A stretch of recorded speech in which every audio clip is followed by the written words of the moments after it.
সন্দেশখালী কাণ্ডে অবশেষে গ্রেপ্তার করা হলো শিবপ্রসাদ হাজরাকে। ন্যাজার থানা থেকে গ্রেপ্তার করা হয়েছে তৃণমূলের ব্লক সভাপতি শিবপ্রসাদ হাজরাকে। গণধর্ষণের মামলা রুজুর পর গ্রেপ্তার তৃণমূলের জেলা পরিষদ সদস্য ব্লক সভাপতি শিবপ্রসাদ হাজরা। কাল বসিরহাট আদালতে পেশ করা হবে তাকে। সন্দেশখালী কাণ্ডে অবশেষে গ্রেপ্তার শিবপ্রসাদ হাজরা। আর আমরা জানি আজই শিবপ্রসাদ হাজরা এবং উত্তম সর্দারের বিরুদ্ধে গণধর্ষণের মামলা রুজু করে পুলিশ, আর তারপরই গ্রেপ্তার তৃণমূলের জেলা পরিষদ সদস্য ও ব্লক সভাপতি। আরো বিস্তারিত জানবো আমাদের প্রতিনিধি পার্থপ্রতিম ঘোষ আমাদের সঙ্গে রয়েছে। পার্থ, কিভাবে কোথা থেকে গ্রেপ্তার করা হলো শিবপ্রসাদ হাজরাকে, বিস্তারিত জানাও।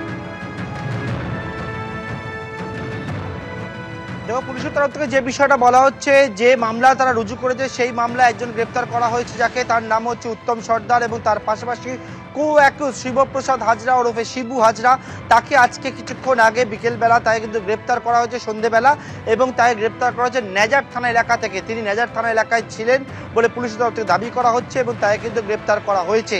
এবং যে মামলা হয়েছিল তার পরবর্তীকালে এই শিবপ্রসাদ হাজরা বা শিবু হাজরা এছাড়া উত্তম সর্দার এনাদের বিরুদ্ধে সন্দেশখালী এলাকার এক বাসিন্দা তিনি থানায় যে অভিযোগ করেন, তার পাশাপাশি তিনি কিন্তু আদালতের কাছে গিয়ে গোপন জবানবন্দি দেন, এবং সেই গোপন জবানবন্দিতে যেমনটা জানা যাচ্ছে গণধর্ষণ করা হয়েছে ওনাকে, তেমনটা কিন্তু অভিযোগ করেন। সেই অভিযোগের পরিপ্রেক্ষিতে পুলিশ কিন্তু গণধর্ষণ, খুনের চেষ্টা সহ বেশ কয়েকটি ধারা মামলা রুজু করেছে, এবং সেই ধারায় মামলা রুজু করার পর আজকে সন্ধেবেলা শিবপ্রসাদ হাজরা ওরফে শিবু হাজরাকে গ্রেপ্তার করেছে সন্দেশখালী থানার পুলিশ, তাকে কিন্তু কালকে বসিরহাট আদালতে পেশ করা হবে।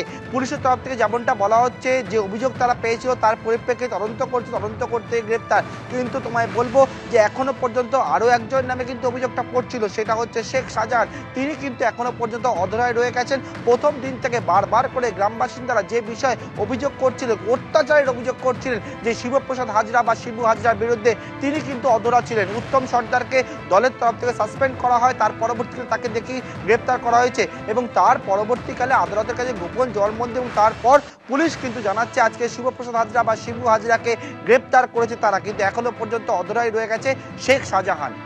বেশ পার্থ, তুমি আমাদের সঙ্গে থাকো। শেখ শাহজাহান তিনি এখনো 44 দিন ধরে অধরা, তার কোনো খোঁজ নেই, বেপাত্তা শেখ শাহজাহান। কিন্তু তার দুই সাগরে, তার মধ্যে একজন উত্তম সর্দার যাকে আগেই গ্রেপ্তার করেছে পুলিশ, তার 8 দিনের পুলিশ হেফাজতেরও নির্দেশ দেওয়া হয়েছে আবার।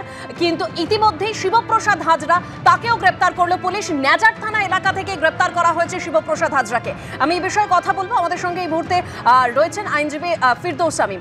শিবপ্রসাদ হাজরাকে ইতিমধ্যেই গ্রেপ্তার করেছে পুলিশ, এবং আমরা জানি কিছুক্ষণ আগেরই আরো একটা খবর, যেখানে শিবপ্রসাদ হাজরা এবং উত্তম সর্দারের বিরুদ্ধে গণধর্ষণ এবং খুনের চেষ্টার ধারা যুক্ত করেছে পুলিশ। তারপরেই গ্রেপ্তার করা হলো শিবপ্রসাদ হাজরাকে।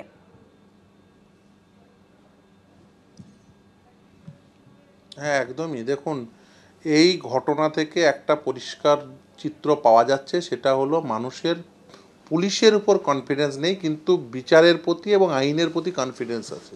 তার কারণ কি, এই যে নির্যাতিতা মহিলা, সে 164 স্টেটমেন্টে তিনি বলছেন যে তিনি ধর্ষিতা হয়েছেন, এবং সেটা একজন বা একের অধিকজন ব্যক্তি যারা একটা গ্রুপ কনস্টিটিউট করে একটা কমন ইন্টেনশন অর্থাৎ রেপ করার উদ্দেশ্যে রেপ করেছেন তাকে।